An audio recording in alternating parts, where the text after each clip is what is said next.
Hi, everyone. Judge Andrew Napolitano here for Judging Freedom. Today is Monday, January 23rd, 2023. It's about 3:40 in the afternoon here on the East Coast of the United States. Before we get to some very interesting news on Ukraine, some breaking news, which just came across the internet. Four members of the Oath Keepers were just convicted of sedition. This is the highest crime for which the government has charged anybody for January 6th. Ordinarily, sedition carries a sentence of 5 years unless weapons were involved. Then it can carry a sentence of 20 years. The government apparently demonstrated to the satisfaction of a federal jury in Washington, D.C., that these four members of the Oath Keepers were heavily armed. Therefore, their sedition would be the maximum of 20 years. What is sedition? Sedition, by nature, always fails. Sedition is a conspiracy, an agreement to overthrow the government by force. Obviously, if the agreement succeeded, then these people would be running the government. They wouldn't be prosecuting themselves. But since the agreement did not succeed, it failed, then they are prosecuted for sedition, a conspiracy, an attempt to overthrow the government. The other breaking news is that another tragedy.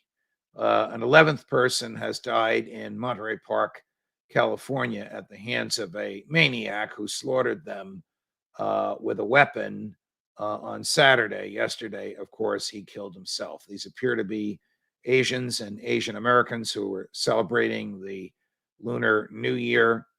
The murderer appears to be a senior Asian gentleman. Hard to call him a gentleman. If he is the murderer, we don't know. But the person the police chased and cornered killed himself. Okay.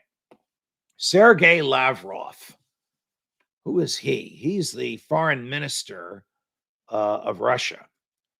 So I'm going to talk to you a little bit about Ukraine. And I got to tell you, I spent the weekend in Austin, Texas at the wedding of a friend of mine. I had more people come up to me and talk to me about Ukraine than about Fox News or libertarian attitudes about government. Ukraine. A lot of you are following what Judging Freedom is doing on Ukraine, especially with Scott Ritter and Colonel Douglas McGregor. And it was great to have you come up to me. But at the same time you were coming up to me, Foreign Minister Lavrov was in South Africa.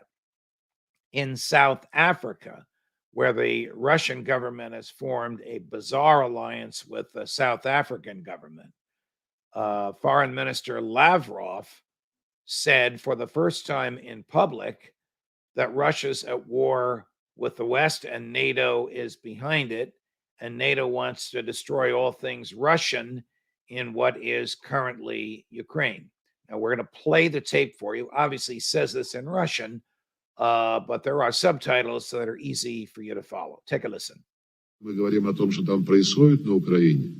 Мы говорим о том, что эта война, она уже почти не гибридная, а почти настоящая, которую Запад долго готовил против России, стремясь уничтожить все русское от языка до культуры, что было на Украине столетиями, и запрещая людям говорить на It's a war, almost a real war. Now, the significance of this, and I'll ask Colonel McGregor about it when he's on this program at this hour tomorrow, but the significance of this is the first time that a very high-ranking Russian official has said that. Remember, President Putin declined to use the word war. He declined to use the word invasion. He believes he's repelling those who have already invaded what is Russian-speaking and Russian cultural and historically Russian territory. But Sergei Lavrov is the right side of President Putin's brain. It can't be a coincidence that he is publicly saying this is almost a war. Colonel McGregor will be here on Judging Freedom at 3 p.m. Eastern tomorrow, Tuesday, January 24. We have much to talk to him about, and this will certainly be on the list. More as we get it. Judge Napolitano for Judging Freedom.